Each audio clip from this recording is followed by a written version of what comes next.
yo voy a presentar a Saúl Castro, que es abogado especializado en derechos humanos, litigio estratégico, derecho penal internacional y derechos LGTBIQ+.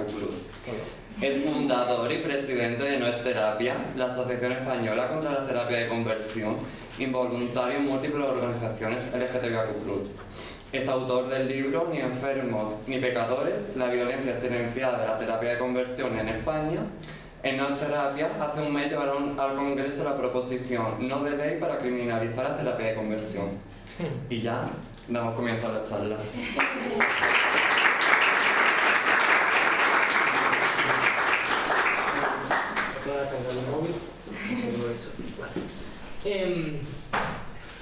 Bueno, pues muchísimas gracias por tenerme aquí. Yo soy Saúl Castro. Como ya han dicho, soy abogado especializado en derechos LGTBI y otras muchas cosas, pero todo al final relacionado con lo mismo. Y bueno, pues vengo aquí a hablaros de un problema que no mucha gente sabe que sigue sucediendo en España a día de hoy, un tipo de violencia que para mí es una de las violencias más duras y yo trabajando como abogado he visto muchos tipos de violencia, pero es una de las violencias más duras y menos conocidas que sufre en España el colectivo LGTBIQA+. Para establecer así como unas reglas de cómo funcionan mis presentaciones, a mí no me gusta nada estar aquí dando la chapa y ahogaros con muchísimos datos, que también lo voy a hacer, pero quiero intentar hacer de la manera más participativa y dinámica esta charla. Entonces, cualquiera, cuando quiera, tenga alguna duda, no le quede claro algo de lo que estoy hablando, no se entere de lo que estoy diciendo, levantáis la mano, me preguntáis lo que queráis y demás. De verdad, no sintáis ningún tipo de miedo, todas las preguntas son válidas, porque es que yo hasta estamos en 2025, pues yo empecé a investigar esto en 2020. Hasta hace 5 años no tenía ni idea de qué era todo esto, entonces tampoco espero que nadie lo sepa. Entonces cualquier cosa que igual yo no esté explicando bien o no esté quedando clara, porfa, interrumpidme y hacemos más hincapié. O si tenéis dudas, si conocéis historias o si hay algo que queréis compartir, de verdad, bienvenidísimo es. Esta es un poco la estructura que voy a seguir en esta charla, en esta presentación, pero antes de nada sí que me gustaría haceros una pregunta. ¿Cuántas de aquí conocéis o sabréis definir más o menos lo que es una terapia de conversión? ¿Todas? ¿Más o menos? ¿Cuántas de aquí, si queréis compartirlo, levantando la mano, si no queréis no pasa nada, conocéis a alguien o incluso habéis sido vosotras sometidas a algún tipo de terapia o de práctica dirigida a modificar vuestra orientación sexual, identidad de expresión de género en España a lo largo de vuestra vida? ¿Hay alguien? Wow. ¿Y cuántas habéis denunciado o habéis hablado abiertamente sobre estos procesos en espacios públicos? Claro, si vais viendo, esto se va reduciendo. Y uno de los problemas más grandes con los que hemos tenido que luchar y con los que seguimos luchando desde la asociación es que, claro, yo hablaba, cuando fui a 59 segundos, por ejemplo, a la tele, a un debate sobre si está bien hacer los terapias de conversión o no, como ahora se debate todo, claro, y yo hablaba con una pava, estábamos como en camerino y estaba hablando con la chica del sindicato de inquilinas y me decía: joder, es que yo me tengo que preparar mucho esto porque tengo que ser persuasiva con mis argumentos, no sé qué, no sé cuánto. Yo la verdad es que no, en plan, me lo tengo que preparar, pero no busco ser persuasivo, porque a cualquier persona que le cuente lo que os voy a contar a vosotras hoy, ¿sabes? Va a decir, que esto tiene que ser delito, esto tiene que investigarse, es una vergüenza que no esté pasando esto. El problema con el que luchamos nosotras es que nadie conoce que está pasando esto, o muy poca gente lo conoce. O la gente, cuando le hablas de terapia de conversión, lo que te dices, sí, cuando hacían electroshock a los maricones en el franquismo, y es como, sí, pero también hay más cosas. Entonces, para empezar y para sentar como unas bases comunes de qué estamos hablando cuando hablamos de terapias de conversión, increíble porque se lee genial, pero no pasa nada porque os lo voy a explicar todo. ¿Qué es una terapia de conversión? ¿Alguien se atreve a darme una definición? A ver, se puede ver desde diferentes puntos, pero las terapias de conversión en general suelen ser prácticas cuya finalidad es precisamente lo que has dicho hace un momento, de cambiar o bien la expresión de género o bien la orientación sexual ya no solo directamente cambiarla, sino hacer que la persona que está sufriendo la terapia de conversión que la reprima, porque al fin y al cabo eso no va a cambiar, y que reprima su expresión, que sienta miedo, que sienta vergüenza, y pues se pueden dar en diferentes ámbitos. Puede ser una terapia institucionalizada o puede darse en ámbitos ya más privados. Total. Sí, la verdad es que al final esa es una definición muy buena. A mí lo que me gusta hacer hincapié, que veréis que yo uso el concepto de terapia de conversión todo el rato, porque si hablara y dijera el concepto que se utiliza en el marco internacional de derechos humanos, nadie sabría de qué cojones estoy hablando, porque lo que se recomienda utilizar es el concepto de ECOSIEG. ECOSIEG son esfuerzos de cambio de orientación sexual, identidad y expresión de género. Porque claro, tú si dices, somos la Asociación Española contra los ECOSIEG, te dicen, you do you, girl, lo que sea. Pero sí que es problemático hablar de terapias de conversión, y yo lo uso siempre con este disclaimer, porque al final popularmente la gente cuando dices terapia de conversión sabe que te estás refiriendo a este tipo de violencia, pero en el trabajo que yo hago, por ejemplo en juzgados, no empleo esta terminología. ¿Por qué? Porque ni por un lado ni son terapias. Usar el concepto de terapia implica revestir de una connotación pues, terapéutica, nunca mejor dicho, de una connotación de que estas prácticas son beneficiosas para la salud o que tienen algún tipo de reconocimiento o validación científica cuando no lo tienen. Y por otro lado, tampoco se puede hablar de conversión porque, como se mencionaba, muchas de las prácticas en las que someten a personas LGTBI en la actualidad ya no buscan ningún tipo de conversión. Lo que buscan es la anulación de una parte de su identidad, como puede ser la orientación sexual, la identidad o la expresión de género. Entonces, ni siquiera hace falta una virtualidad o una iniciativa de cambio en la finalidad de estas prácticas a las que se somete a la gente, sino que lo único que se busca es anular y reprimir y eliminar una parte intrínseca de la identidad de la persona. Entonces, terapias de conversión, mal. No se puede utilizar ese término, pero nosotros lo seguimos usando. De hecho, sobre todo para que la gente entienda de lo que hablamos, y por eso lo tenemos en el nombre de la asociación. ¿Qué problema, por ejemplo, o en qué se escudan utilizando una visión muy reduccionista de este concepto de terapias de conversión los perpetradores? Por ejemplo, yo no sé si conocéis y sabéis que a comienzos de enero interpusimos una denuncia ante el Ministerio de Igualdad contra 7 diócesis distintas de España y contra varias agrupaciones que promovían itinerarios de castidad para personas con atracción hacia el mismo sexo.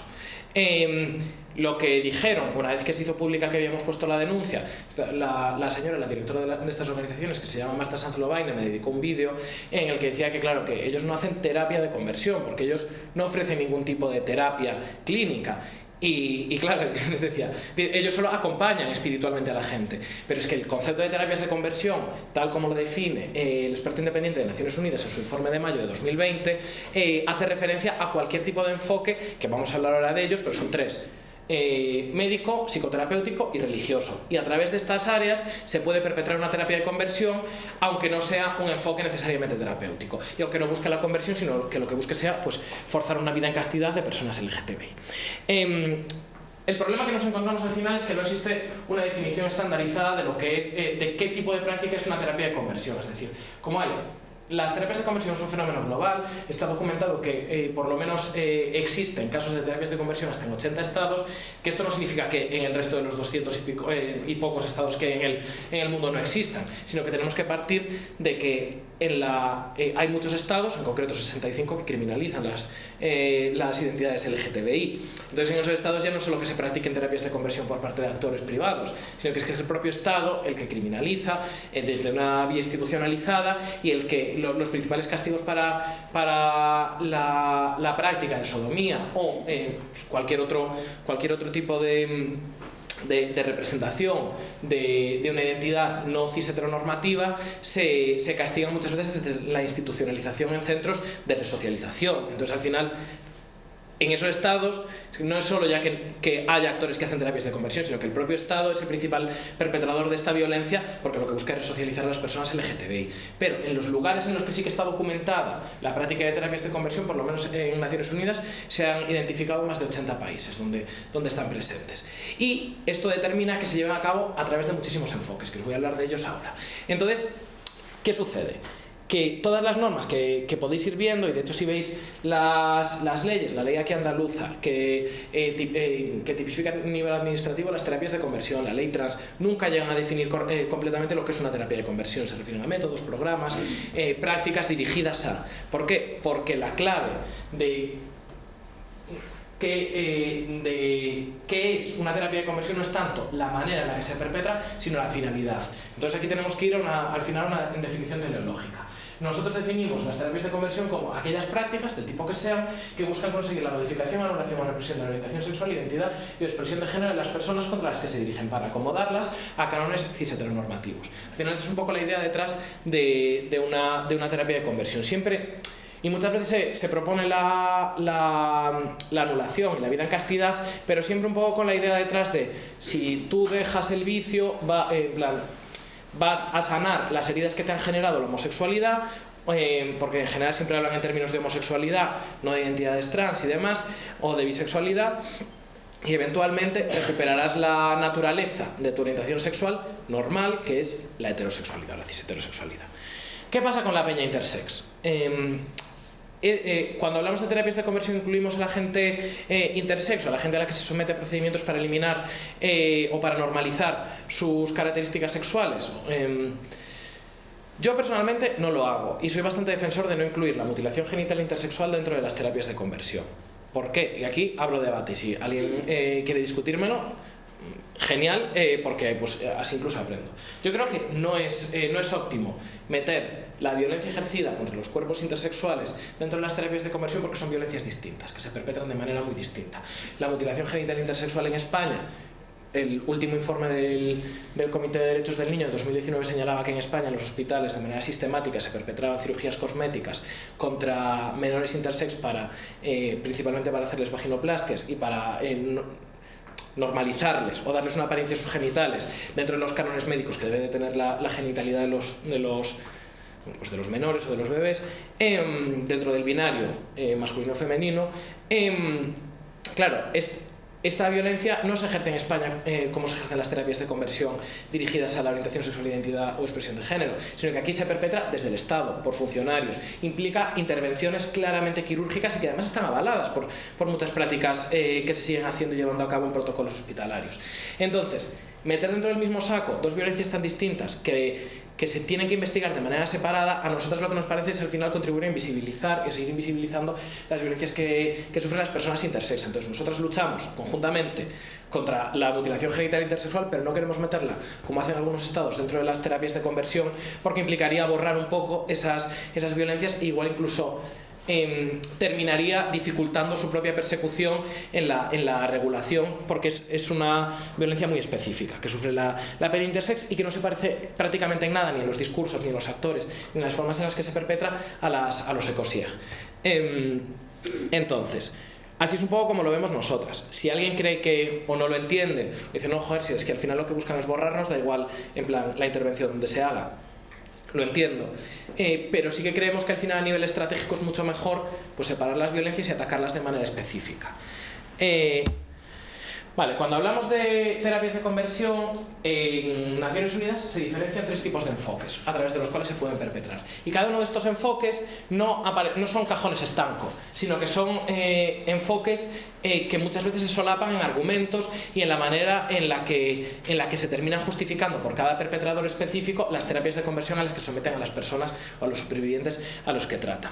Pero cada uno de estos enfoques parte de una visión distinta de la diversidad sexual y de género. Por un lado, los enfoques médicos entienden que la diversidad sexual y de género, es decir, la homosexualidad, bisexualidad, las identidades trans y demás, son producto de una disfunción biológica congénita que se puede tratar de manera exógena, es decir, a través de operaciones, intervenciones quirúrgicas, etc. Está documentado, y este tipo de violencia sí que es cierto que es la que se ejercía más hasta los años 80, 90, que luego se ha ido desapareciendo, ha ido quedando un poco más circunstancial en espacios pues, más clandestinos y ya fuera de la legalidad, porque correlativamente pues en los años en el 73 y posteriormente en los 90 la homosexualidad se despatologizó, ahora en la actualidad está ya psicopatologizada las identidades trans. Entonces, pues al final, si ya no hay un cuerpo clínico y teórico que justificaba entender la homosexualidad, por ejemplo, como una enfermedad, ya no hay unos enfoques clínicos dirigidos a corregirla, pero históricamente se han hecho exámenes de trasplante de tejidos para personas LGTBI, porque decían que, o sea, es que trasplantando de tejidos de peña cisetero o incluso de animales se podía corregir tu orientación sexual o tu identidad de género, prescripción de tratamientos hormonales, etc. etc. Y esto al final lo que buscaba era eso, atacar pues algún tipo de patógeno que nos hacía pues, maricas, bolleras o lo que fuera. Por otro lado, el segundo enfoque del que se habla por el experto independiente de Naciones Unidas son los enfoques psicoterapéuticos. Los enfoques psicoterapéuticos parten de la idea de que la diversidad sexual y de género es producto de una desviación, pero de una desviación que se produce por experiencias traumáticas que ha vivido la persona a lo largo del desarrollo de su masculinidad o de su feminidad, es decir, pues de su identidad desde incluso antes del nacimiento. Lo que dicen es que si tú atajas estos traumas, estas experiencias que han determinado que no desarrolles correctamente tu identidad, podrás eliminar y reconducir pues, ese desvío, porque al final lo que dicen es que la homosexualidad, siempre hablan en términos de homosexualidad, por eso no es que yo esté no intentando referirme a otras identidades, otras letras del colectivo, pero es que esta gente se refiere principalmente a la homosexualidad y luego, pero claro, para ellos homosexualidad es un poco todo, y meten identidades trans y lo que sea. Pero dicen eso, que la homosexualidad es fruto de determinadas heridas, que tu masculinidad se ha quedado en una etapa inmadura, entonces hasta que tú no la sanes, no vas a poder dejar de experimentar atracción hacia el mismo sexo, que es como se refieren a la homosexualidad o la bisexualidad, o AMS. Entonces aquí el enfoque y los mecanismos que siguen son enfoques más de intervenciones psicoterapéuticas, es decir, pues técnicas de autoayuda, ejercicios del habla o para saber ligar, también se hacen entrenamientos de asertividad para saber comunicarte con personas de tu mismo género sin demostrar pues, ningún tipo de interés emocional, se hacen técnicas de hipnosis, de reacondicionamiento tanto conductual como masturbatorio. Hay mazo de casos, y os hablaré de algunos, donde les obligan a llevar un registro de sus conductas masturbatorias, de sus fantasías, y tienen que leerlos en grupo para, bueno, pues, por un lado para despersonalizarlos, pero por otro lado también para bueno, como una forma de humillarlos y de obligarles a mantener una vida absolutamente casta, pero ya no solo en términos de no tener relaciones sexuales o no masturbarse, sino de no tener pensamientos de ningún tipo homoeróticos. También hay terapias cognitivos conductuales o de tratamiento de eventos traumáticos como puede ser el EDMR. No sé si hay aquí alguna persona que sea psicóloga o que trabaje en ese ámbito. Sí. El EDMR era la que funcionaba por... El EDMR es, en plan, se puede hacer de distintas maneras. Se puede hacer la cosa es someter a la persona que está siendo tratada con EDMR a un estímulo constante, es decir, puede ser con luces que van con un ritmo igual, puede ser con tapping, en plan que alguien te vaya haciendo así, o con un sonido. Y mientras, el EDMR es una técnica que está científicamente demostrada que sirve para trabajar eventos traumáticos. Eventos traumáticos, pues por ejemplo, tú has tenido un accidente de coche, no puedes subirte al coche y entonces a través del EDMR tú estás sentado en la terapia con tu terapeuta y a través de este tapping o de estos estímulos constantes te permite acercarte a esos recuerdos traumáticos pero desde un lugar de seguridad, y entonces se va trabajando para quitarle ese peso traumático emocional a ese evento, pero desde la seguridad del espacio en el que estás, y para eso sirve el EDMR. Claro, esto se utiliza para trabajar la homosexualidad. Es decir, la homosexualidad no es un evento traumático específico. En plan, todas hemos tenido relaciones traumáticas, es horrible, pero eso no implica que la homosexualidad per se y que tu deseo sea algo traumático. Entonces, tú no puedes estar revisando una parte tan intrínseca de tu identidad porque la estás viviendo constantemente. Entonces esta técnica no sirve, pero se utiliza.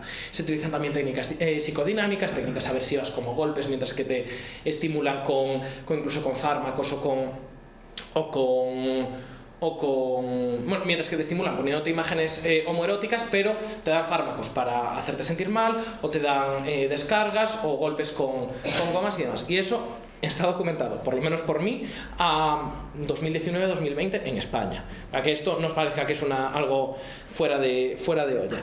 Pero bueno, básicamente la idea, creo que la entendéis un poco, es trabajar desde lo psicoterapéutico la diversidad sexual como algo que es producto de un trauma que se tiene que resolver. Y finalmente están los enfoques religiosos. Los enfoques religiosos se la suda ya todo lo que sea científico, y lo que te dicen es la homosexualidad o tu identidad trans o tu bisexualidad es algo inherentemente maligno y moralmente reprobable. Entonces te jodes y como esta identidad tuya es negativo, hay que eliminarla. Y se centra mucho más, no tanto en la identidad como algo constitutivo de la persona, la homosexualidad como algo que te constituye, tu orientación sexual o tu identidad de género, sino que lo separan y ellos hablan de prácticas.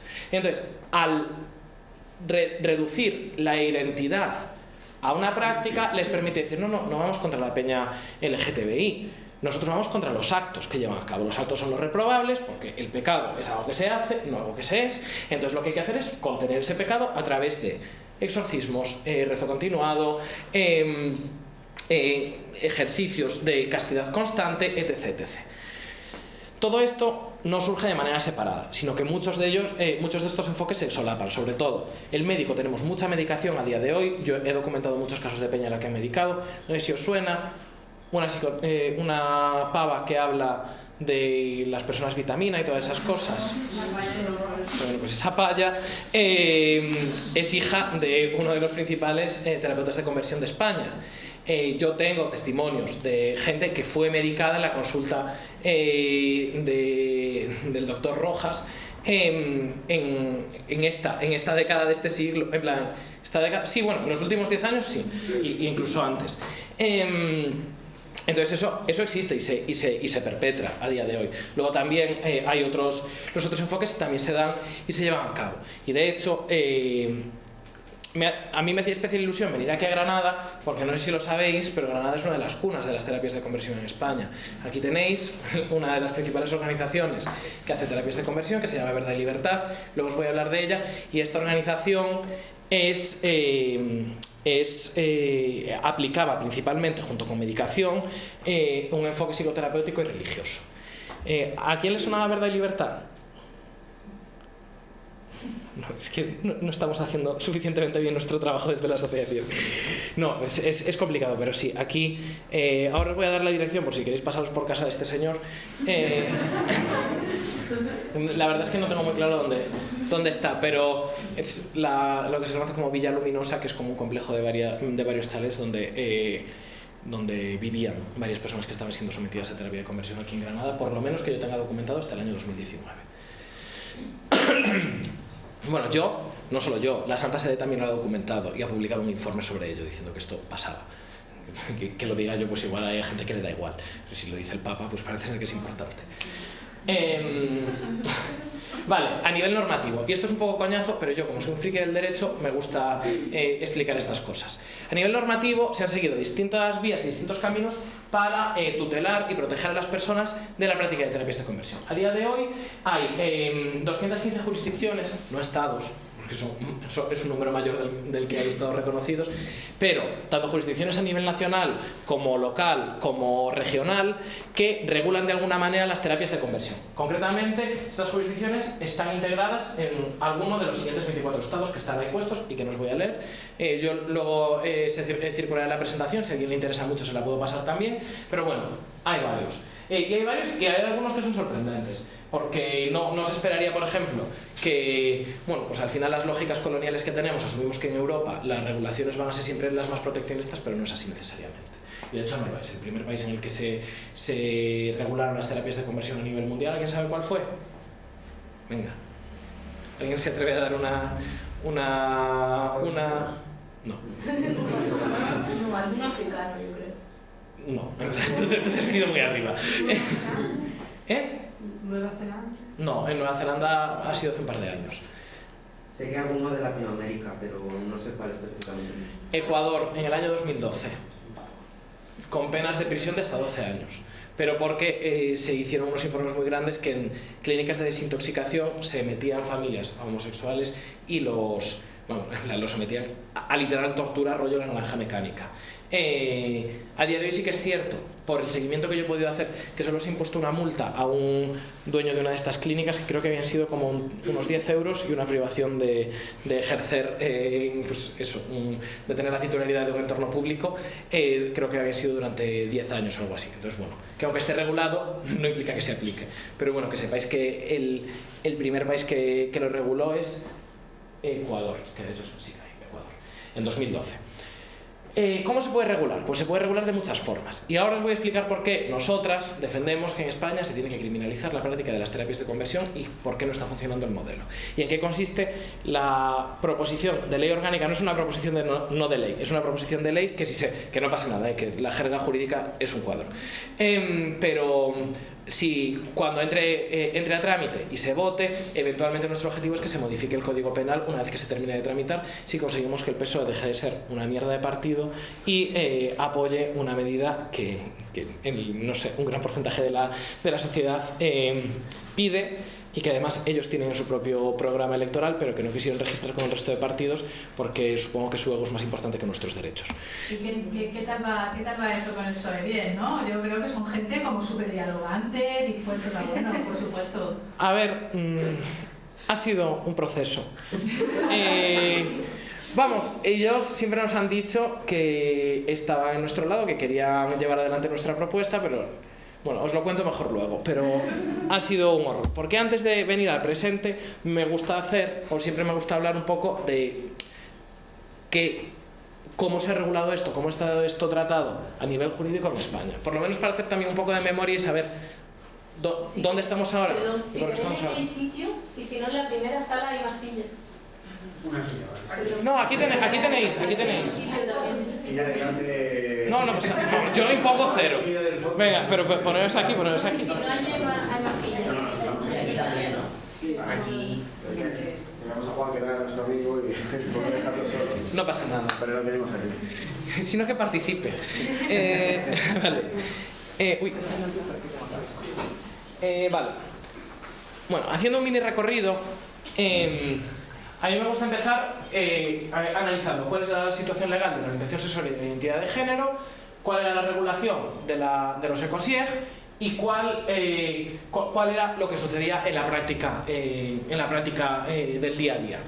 Entonces, de los años del 54 al 78, los comportamientos homosexuales estaban prohibidos primero por la ley de vagos y maleantes y después por la ley de peligrosidad y rehabilitación social.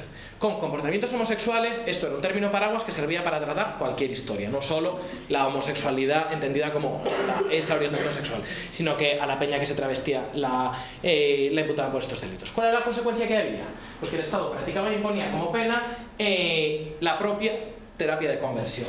Internamiento en instituciones especiales e internamiento en establecimientos de reeducación. Las instituciones especiales estaban bajo la ley de vagos y maleantes, que luego se convirtieron en establecimientos de reeducación. Básicamente unas 5.000 personas se estima que fueron detenidas por tener comportamientos homosexuales durante el franquismo, y esto seguramente sean las estimaciones más bajas, porque como tampoco hay muchos estudios y muchos documentos. Y bueno, todas conoceréis supongo que los campos de concentración, como las colonias agrícolas en Tefía, en Fuerteventura o las prisiones de Huelva y de Badajoz. Que eran donde se internaban pues a las personas que habían sido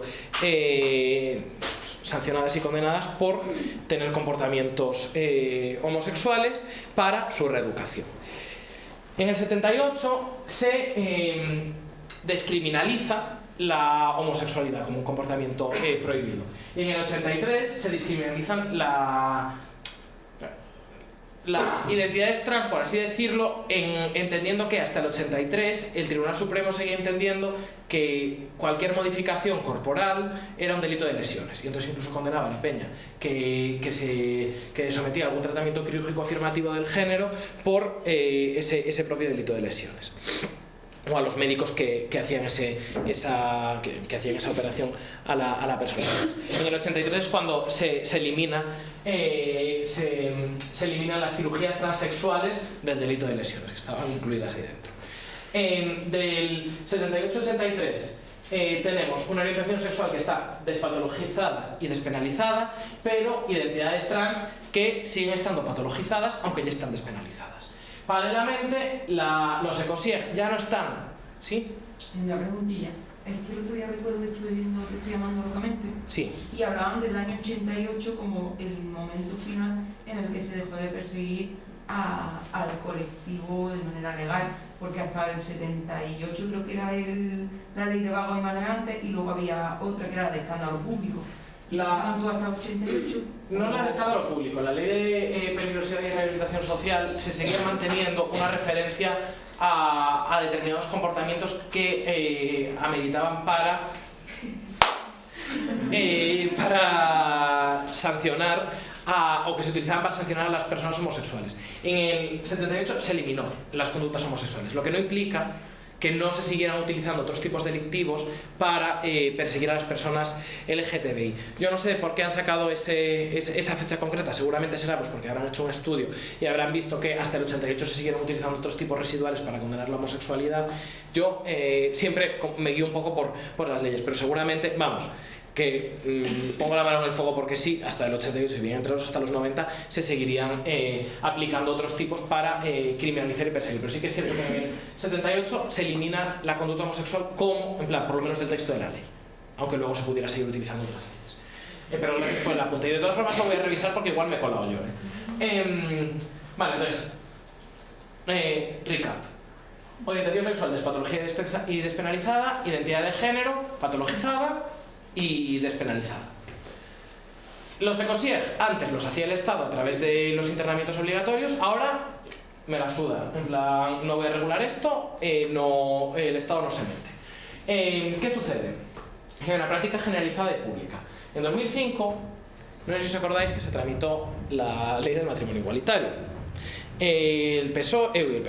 El PP, haciendo un alarde de ser PP, llevó al Senado a un señor que se llama Quirino Polaino. ¿Quién conoce a Quirino Polaino? ¿Alguien lo conoce? Tiene un nombre...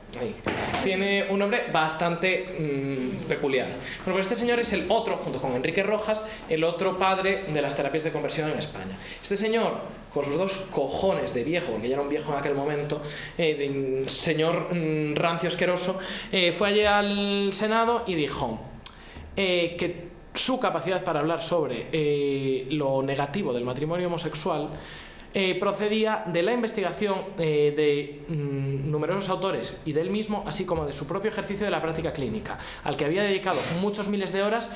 Y dice, lo que me hace sentirme seguro de lo que estoy diciendo, y es que a estas alturas pasan de los 160 hombres y mujeres con conducta homosexual que han solicitado mi ayuda humanitaria como terapeuta para dejar de serlo. Este señor reconoció en el Senado que hacía terapias de conversión. ¿Alguien hizo algo? No, se la sudó. ¿Por qué? Porque no había un interés en una cultura ni asociativa ni jurídica que se preocupara porque las terapias de conversión fueran un tipo de violencia real que se estaba perpetrando en España. Y esto es en 2005, hace 20 años. Un poquito menos, porque esto fue el 20 de junio, el 20 de junio de 2005. Pero bueno, para que veáis que no está tan lejos el reconocimiento público de que se hacían terapias de conversión. Del 2016 al y este sistema se ha mantenido hasta el 2016. El tercer periodo que a mí me gusta definir es del 16 al 23. ¿Qué sucede del 16 al 23? Que se empiezan a probar, estamos en la misma situación, despatologización y despenalización de la orientación sexual y patologización y despenalización de la identidad de género, pero el Estado empieza a hacer cosas y se empieza a regular a través de distintas leyes las terapias de conversión, con un modelo que no sirve para nada, pero se ha regulado. Aquí en Andalucía tenéis una de estas leyes que no sirven para nada, en términos de tutela de las terapias de conversión. Para otras cosas sí que es muy importante, pero en concreto la ley LGTBI trans de Andalucía no sirve para nada en términos de regular la práctica sistemática de terapias de conversión.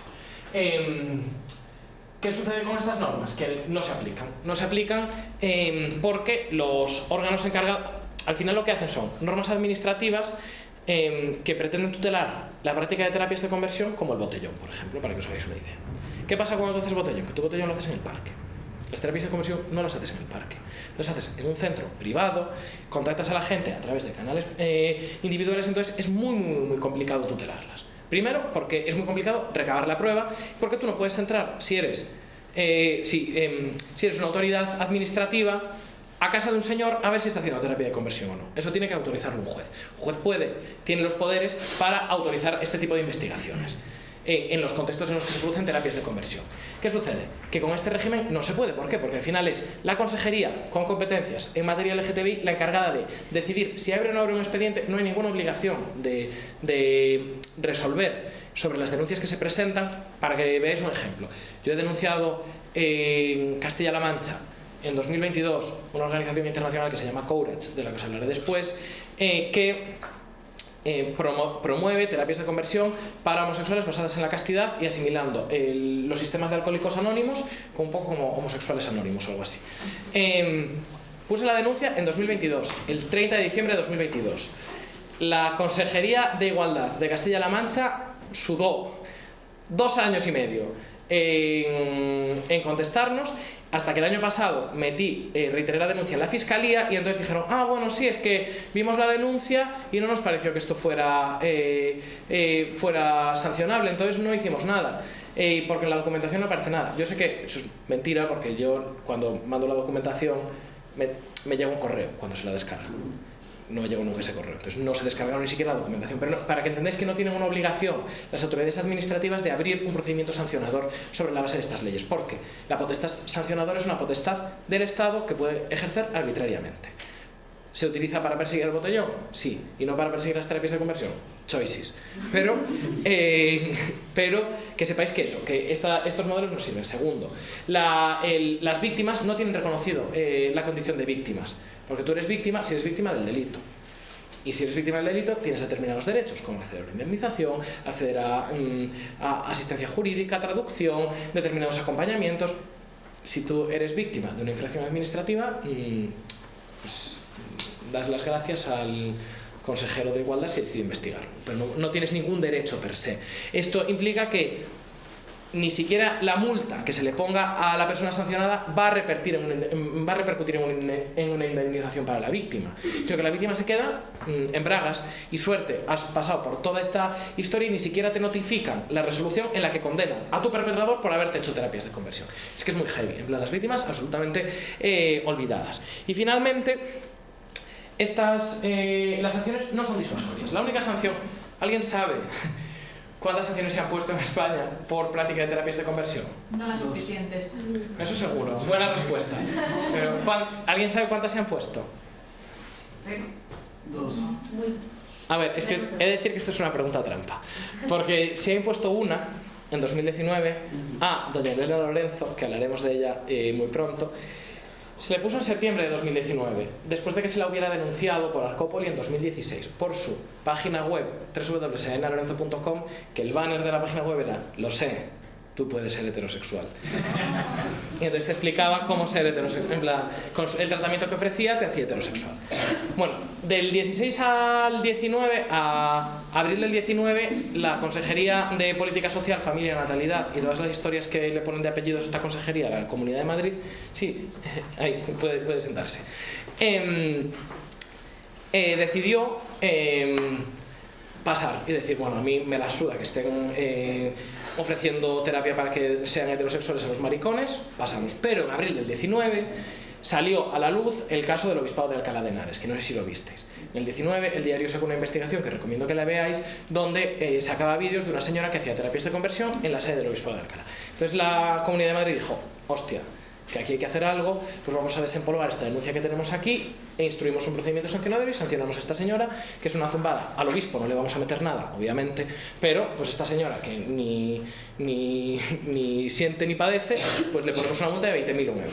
Se la ponen en septiembre del 2019. En una semana, con un crowdfunding organizado mediante Hazte Oír y con abogada Apolonia Castellanos, que no sé si sabéis quién es, pero es la directora de Abogados Cristianos, recurre la sanción y recauda en una semana 20.000 euros.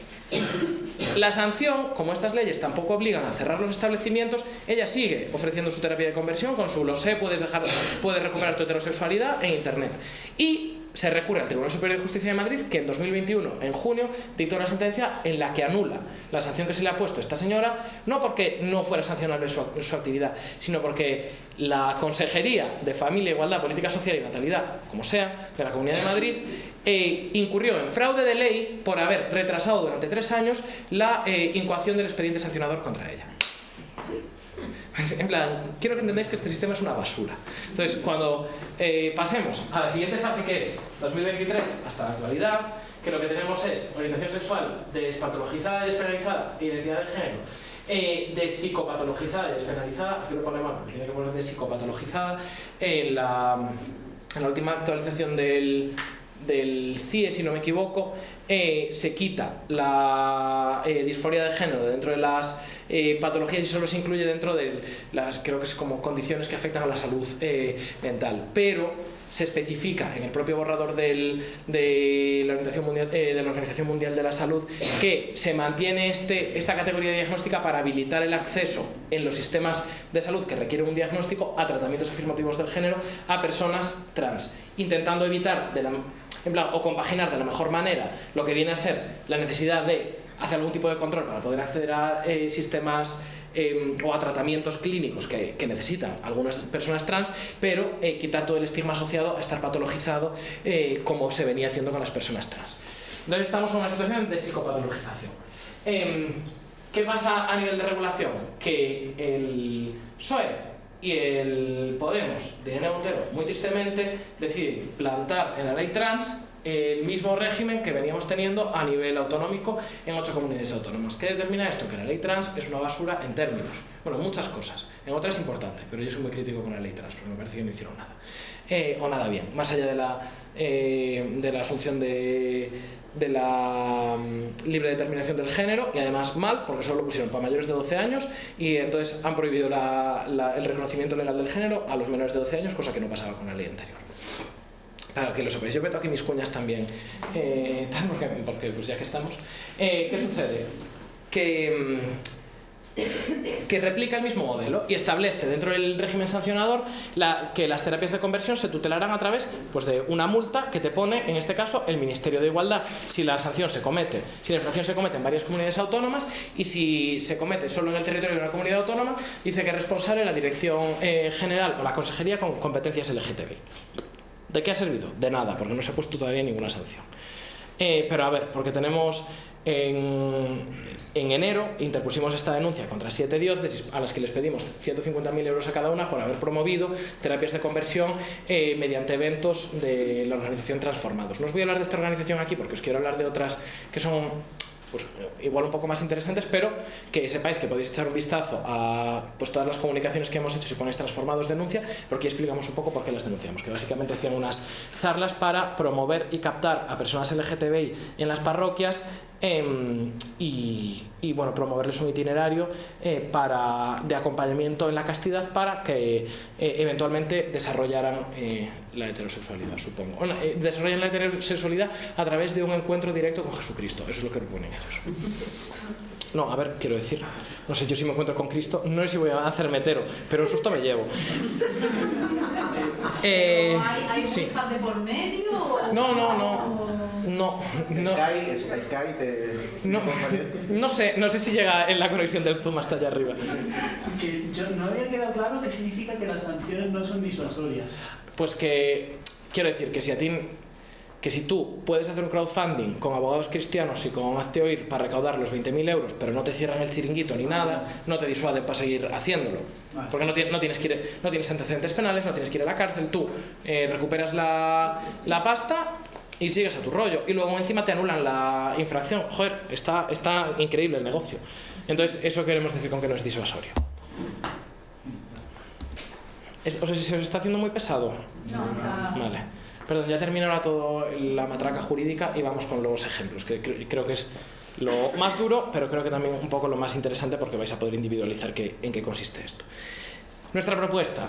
El 18 de febrero de 2025 se registró la proposición de ley orgánica por la que se modifica el Código Penal para castigar la práctica de terapias de conversión. ¿Qué queremos hacer nosotras? Que se cree un delito específico a través del cual se someta a una pena de prisión de hasta 4 años, de 1 a 4 años, a aquellas personas físicas o jurídicas que perpetren, es decir, que practiquen, no que promuevan, ni que difundan, ni que comuniquen. Eso, que se mantenga en la ley trans, que está genial, porque una vez que tú lo promocionas, lo pones por Twitter, ahí ya una captura del tweet que has puesto y ya te pueden poner la multa, ya hay una prueba suficiente. El problema es que la práctica no se puede documentar a través de, con las funciones que tienen los órganos administrativos. Entonces por eso queremos que intervenga un juez, porque más un juez va a garantizar que se respetan los derechos tanto del investigado como de la víctima. El delito, yo como podéis ver soy una persona que habla muy poquito, entonces dije, bueno, tengo que escribir esto y me explayé. Es tremendo delito. Pero lo que hemos intentado hacer es, claro, nosotros definimos terapias de conversión a COSIEG como el asesoramiento, práctica o tratamiento de cualquier tipo, incluyendo las intervenciones médicas, psiquiátricas, psicológicas, sociales, familiares, clínicas, de acompañamiento, coaching, así como las religiosas o pastorales, es que quiero darles a todos. Independientemente de los métodos, técnicas o enfoques que empleen, que tengan como objetivo modificar, disminuir, reprimir, desalentar o suprimir la orientación sexual, identidad sexual y o de género o la expresión de género de una persona. Esta es como la definición. Y luego decimos qué no es. ¿Por qué creemos que es importante decir qué no es? Para evitar que, por ejemplo, las intervenciones neutrales en relación con la diversidad sexual y de género o los propios tratamientos que pueda seguir una persona LGTBI, pues, y específicamente una persona trans de reafirmación del género, que queden claramente excluidos, que no son una terapia de conversión, porque nos conocemos a las TERFAs dicen que los tratamientos afirmativos del género son terapia de conversión, entonces no queremos que se pueda utilizar este tipo para criminalizar y perseguir al movimiento, como seguramente vayan a hacer determinados grupos antiderechos. Nada, eso. Luego también planteamos otras cosas, sobre todo quizás lo más interesante es que decimos que el Estado tiene el deber de establecer alternativas habitacionales y ayudas económicas para aquellas personas que conviven o que dependen económicamente de quienes les perpetran terapias de conversión.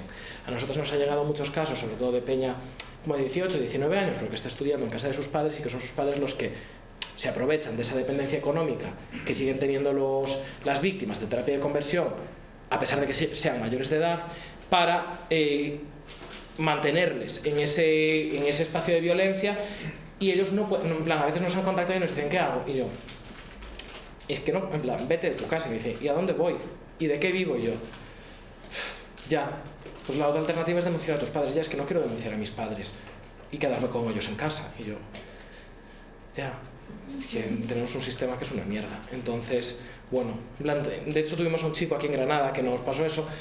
Yo me acuerdo que le dije, bueno, vamos a contactar, contacta con Granada Visible, vamos a contactar también con la Fundación EDI a ver si te podemos ir a buscar allí y traerte aquí a Madrid o lo que fuera, y con él conseguimos que saliera de ese entorno de violencia, pero es muy complicado y hacen falta recursos, y yo porque estoy zumbado y entonces dedico muchísimo tiempo a todas estas cosas. Pero estás tú que llama a alguien a la FEL, no, tengo este problema, y dice, bueno, hacemos una nota de prensa y ponemos un tweet, que es prácticamente lo que hacen las organizaciones institucionales. Es que es así, en plan, yo lo siento, soy muy crítico, pero es que, ¿qué cojones? Yo con el proyecto que al final terminó en la creación de la Asociación Española contra las Terapias de Conversión, yo se lo llevé, y lo discutí con la ejecutiva de la FEL, con la presidenta entonces, con UGE. Me dijo, no, es que no nos viene bien, porque es que litigar esto, claro, los casos llevan muchos años, y entonces ya cuando tengamos la sentencia ya va a estar otra ejecutiva. Y yo, bueno, si usted, señora, no se puede llevar el mérito de haber metido en la cárcel a un terapeuta de conversión, seré yo el que le diga que no se debe de investigar. Entonces, pues, eso, que no hay unas prioridades muy claras tampoco dentro del asociacionismo, siento yo. Hablamos justo de la FED, están apoyando la recogida de firmas contra la terapia de conversión en la Unión Europea. En la práctica, ¿qué impacto podría tener en España? Ninguno. Porque nosotros en la ley citamos la propuesta, la iniciativa ciudadana europea. Es que esta iniciativa ya está aplicada en España. Lo que dice la iniciativa es que obligar a los estados, mediante una directiva, a establecer medidas administrativas o penales para tutelar las terapias de conversión. En España tenemos medidas administrativas que no funcionan. Yo he tenido copiosas reuniones con la peña de la FEL y concreto con la nueva ejecutiva todavía no. Entonces, todo lo que diga de la FEL es a los anteriores, específicamente a Ignacio Paradero y a UG San Gil, que son dos personas absolutamente desubicadas. No sé. En plan, donde me discutían que no había que ser punitivistas con las terapias de conversión y que no había que criminalizarlas. Y yo es como, en plan, dame ejemplos, porque yo te los doy. Tengo resoluciones de juzgados que me han dicho que como no está criminalizado, que nuestro Estado es legítimo someterte a procedimientos en los que se ofrecía electroshock en 2019 en la calle Fuencarral de Madrid para dejar de ser homosexual. Y eso lo ha dicho un fiscal, y eso lo ha ratificado un juzgado. Entonces, ¿qué cojones me estáis diciendo que no, que el sistema funciona bien? Si el sistema no funciona nada bien, porque llevamos con prohibiciones desde 2016 y no se ha impuesto ninguna puta sanción en 9 años. Entonces, ¿sabes? Ahora, firma. ¿Por qué? Porque tampoco les cuesta nada.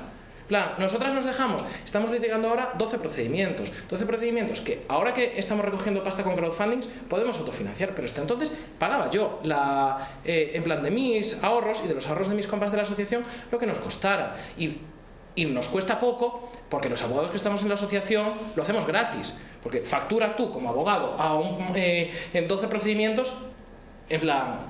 Si nos pusiéramos serios, es caro, claro que es caro, y gasta mucho tiempo, y gasta mucha energía, además es horrible, pero hay que hacerlo. La FEL, sí, regístrate y firma. Genial, en plan, y supongo que dormirá bien la gente que hace ese trabajo.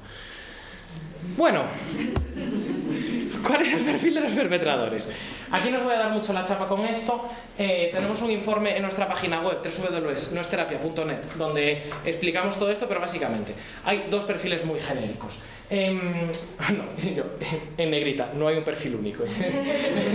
Pero sí que se puede hacer una doble clasificación. Por un lado, en función de su ideología, que puede ser religiosa o transexcluyente, es todo lo que nos hemos encontrado, tanto defensa de terapias de conversión, desde peña religiosa, con postulados bien explícitos o bien no explícitos, pero siempre religiosos, hablando de Dios.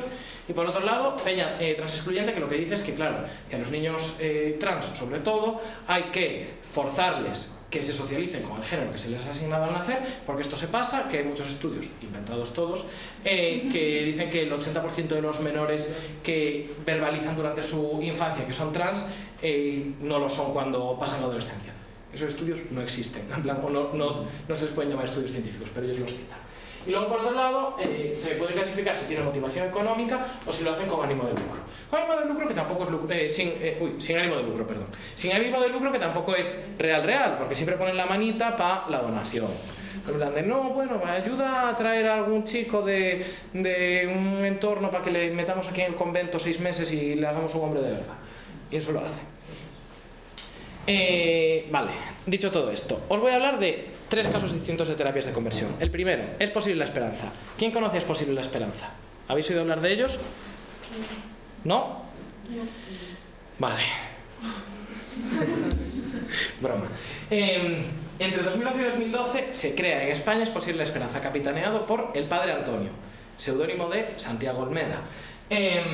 Un cura que es el encargado el párroco que tiene asignado la parroquia del convento de las Carmelitas Descalzas de San José de Ruilova, en el pueblo de Ruilova, Cantabria. Yo os doy estos datos por si queréis, si algún día os pilla y queréis ir allí a lanzar huevos. Todo esto se hace de manera coordinada. Bueno, pues no sé, en plan, metros de pan. En plan, no quería decirlo tan alto, pero o tomates, que eso está bien. No sufren las gallinas.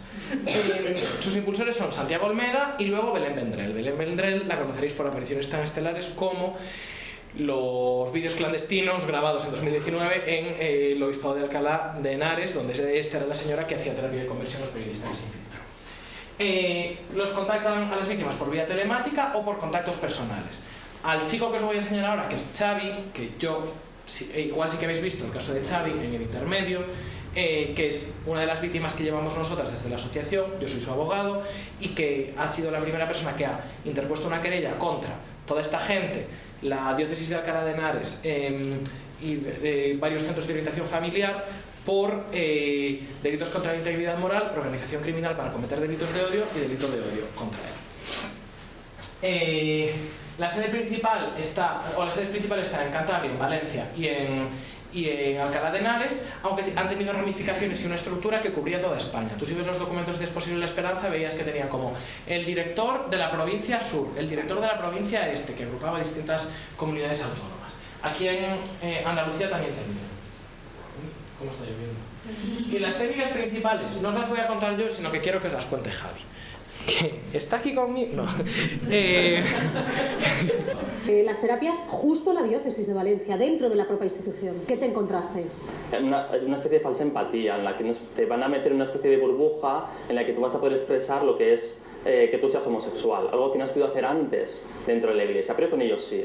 Pero después empiezan con todo un argumentario y una narrativa muy homófoba de menos mal que estás aquí porque si tuvieses aceptado una vida homosexual hubieras acabado en la adicción, en la perturbación, en la soledad, en la enfermedad y aparte castigado por Dios, ¿no? ¿Sabes exactamente en qué consistía la terapia a la que tú asististe? Te van formando, ¿no? Con supuestos psicólogos, psiquiatras. Luego íbamos a los talleres de grupo en Valencia, donde tú encontrabas más casos como el tuyo y se reafirmaba que esa supuesta terapia podía dar lugar a que tú sanaras la homosexualidad. Durante toda esta vivencia en la terapia, la abstinencia era una norma clave. ¿Por qué? Porque ellos te trataban como un adicto. Al igual que tú caías en el alcohol o en las drogas, tú caías en los chicos. Entonces tú estabas completamente coaccionado, manipulado para no caer ese tipo de caídas, como la masturbación, la pornografía, el hablar de un chico, incluso un propio pensamiento.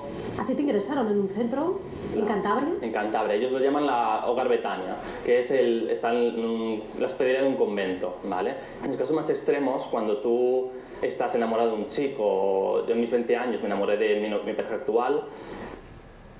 No os preocupéis, es que... Como algo súper agravante. A mí me internaron 6 meses allí para vivir con el fundador, de una forma un poco más radical, lo que es la terapia de conversión.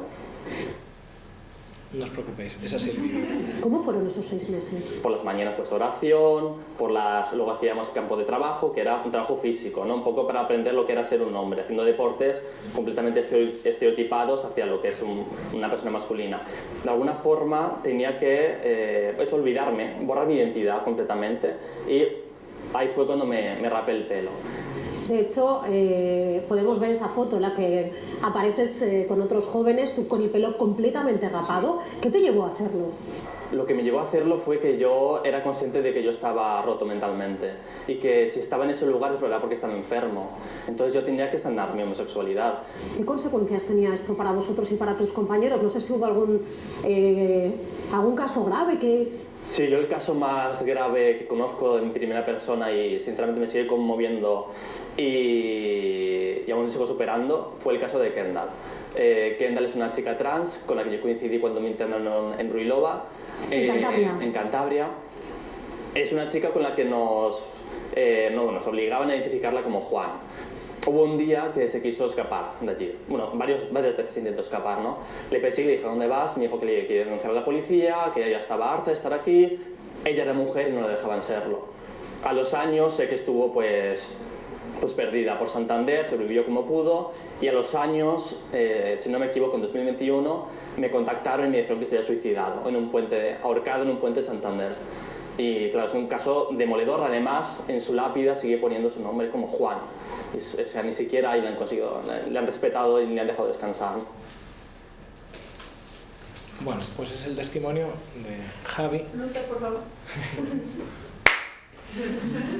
Este es el testimonio de Javi. ¿Un crowdfunding y comprarle otra lápida a esta muchacha? No, es que... En plan, espera, porque el caso de Kendall o Daniela, que es Kendall era como la conocían los amigos, Daniela es el nombre que se rectifica, también lo estamos llevando desde la asociación. Interpusimos una denuncia contra sus padres y el ayuntamiento por ser titular del cementerio donde se le enterró con unos datos distintos a los que constan en su partida de nacimiento del registro civil, porque ella se modificó legalmente su nombre, ante, ¿a qué me adivináis dónde? La Consejería de Igualdad de la Generalitat Valenciana. ¿Qué nos contestó el consejero de Igualdad? Que ellos no tenían competencia para aplicar la ley LGTBI valenciana, que pone en el artículo 58 que es competencia de la Consejería de Igualdad aplicar la ley. Entonces les hemos denunciado hemos recurrido ante el Tribunal Superior de Justicia de la Comunidad Valenciana esa decisión para forzar que los juzgados obliguen al gobierno de la Generalitat Valenciana a aplicar la normativa LGTBI valenciana, y paralelamente interpusimos una denuncia al amparo del artículo 510 2A del Código Penal contra los padres de Daniela por que entendíamos que era humillante y contrario a su derecho a la memoria, que al final es uno de los derechos que reconoce nuestra Constitución para las personas que han fallecido, y que era denigrante y humillante por razón de su identidad de género mantener esa inscripción, y porque además junto a la inscripción además hay fotos de ella cuando hizo la primera comunión, es decir, pues con una apariencia que no se correspondía con la identidad que después ella tenía y con la apariencia que después ella tenía. La Fiscalía de lo Penal dijo que no era delito y dijo suerte. Entonces estamos esperando a que resuelva el Tribunal Superior de Justicia de la Comunidad Valenciana para reiterar la denuncia también en los juzgados y que se consiga que se condene al Ayuntamiento en infracción de la ley LGTBI valenciana y a los padres de ella por un delito de odio al final del 510. Entonces ahí estamos. Y el problema es que el Panteón es privado, entonces no podemos, ¿sabes? En plan, no podemos ni hacer ninguna intervención allí. Pero si alguien quiere, quiere ir allí con una pata de cabra y gestionarlo. ¿Las terapias? Ay. Pues yo no. It is not going to be me, el que os diga que no vayáis. El cementerio de Aspe. Un pueblo en Alicante, quiero decir, pero no estoy 100% seguro, creo que sí. Vale. Courage International, estos son los que os dije antes, los que han adaptado los 12 pasos de Alcohólicos Anónimos para dejar de ser homosexuales. Hacen reuniones semanales, te ponen un capellán que te hace seguimiento. Y además lo que promueven es derivar a psiquiatras y terapeutas a los menores que muestren signos de homosexualidad para evitar que se enraícen sus conductas y que puedan tener mayores problemas. Interpusimos una denuncia contra ellos ante la Junta de Castilla-La Mancha, que dijeron, ay, no me enteré. En agosto del año pasado la interpusimos ante la Fiscalía Provincial de Toledo, y me enteré esta semana que la fiscal, en una muestra clara de un compromiso con nuestros derechos, su decisión ha sido, no, esto no es delictivo, es sancionador. Entonces ha mandado mi denuncia otra vez a la Junta. Entonces, pues no sé, en plan, lo que vamos a hacer ahora cuando me notifique esto, porque me he enterado de manera extraoficial, pero cuando nos lo notifique la Fiscalía, interpondremos nosotros una denuncia ante los juzgados. Lo que conlleva, de nuevo, gastarnos dinero y tiempo que no tenemos. Pero vamos a sacar una campaña de financiación para estos procesos, y la compartiremos con la gente de Granada Visible por si queréis darle visibilidad y contribuir de alguna forma. ¿Por qué en Castilla-La Mancha? Porque la sede de Courage International está en el Arzobispado de Toledo, y el Arzobispo de Toledo nombró, y en plan, el boletín del Arzobispado de Toledo está nombrado este señor, como el capellán. Francisco de Borja Escriba Muñoz es el capellán. Este es un capellán de Valencia. Ángel Tello Santos es el sacerdote de Toledo al que le han nombrado, que es este. Al que le han nombrado capellán y director del capítulo español, en plan de la sección española, o chapter, en plan lo han traducido directamente al inglés, de Courage International en España. Y ahora ya no está solo en el Arzobispado de Toledo. El Arzobispado de Toledo se fundó en el 19, ahora se ha ampliado a Las Palmas de Gran Canaria, que no son tontos porque se dan desde hace buen tiempo, y también a Getafe y a Alcalá de Henares. Intentaron que se ampliara a Toledo también, a Cuenca también, pero de eso nos enteramos a comienzos de este año, en enero, y nos organizamos con las asociaciones de allá para que hicieran una protesta. Lo pasamos a los medios, y a pesar de que el Obispado de Cuenca había dado el visto bueno para integrar el proyecto dentro de las actividades que se ofrecían de acompañamiento desde el Obispado, cancelaron cualquier tipo de contacto con Courage cuando salió en los medios y quedó claro pues cuál era la finalidad de este apostolado. Esto es un poco las historias que ponen, en plan de por qué ellos hablan de AMS. Dicen que no queda, en plan que hay muchos estudios que demuestran que la homosexualidad puede ser modificada, etc. Eso lo ponen en su manual para capellanes, que son las instrucciones que tienen que seguir. Si queréis leer podéis poner www.courageinternational.org y tenéis en internet todas estas cosas, porque desgraciadamente siguen operando en España. Vale, Elena Lorenzo. Si entráis, esta señora, ya es la que os hablé antes, pues no ha terminado nuestra batalla contra ella. Ha abierto 3 páginas web. Esta es la tercera. La segunda que abrió se llamaba www.caminolaheterosexualidad.org, donde por un módico precio de 150 € podías hacer un curso para ser terapeuta de conversión. Yo lo hice. Así que, como me molestéis mucho, os embrujo y os hago heteros. No, en plan, y la denunciamos ante la Consejería de Madrid. La Consejería de Madrid abrió un expediente sancionador contra ella por este curso, pero... toque de los cojones, Mariloles. Cuando tenía Ayuso que firmar la sanción, que se había propuesto como sanción 20.000 euros, Ayuso dijo: pero es que aquí esto ha denunciado y ha participado como interesado en el procedimiento sancionador, no es terapia, la Asociación Española contra las Terapias de Conversión. Ellos no tienen ningún interés en este expediente sancionador, porque los expedientes sancionadores son sancionado, en plan responsable y administración.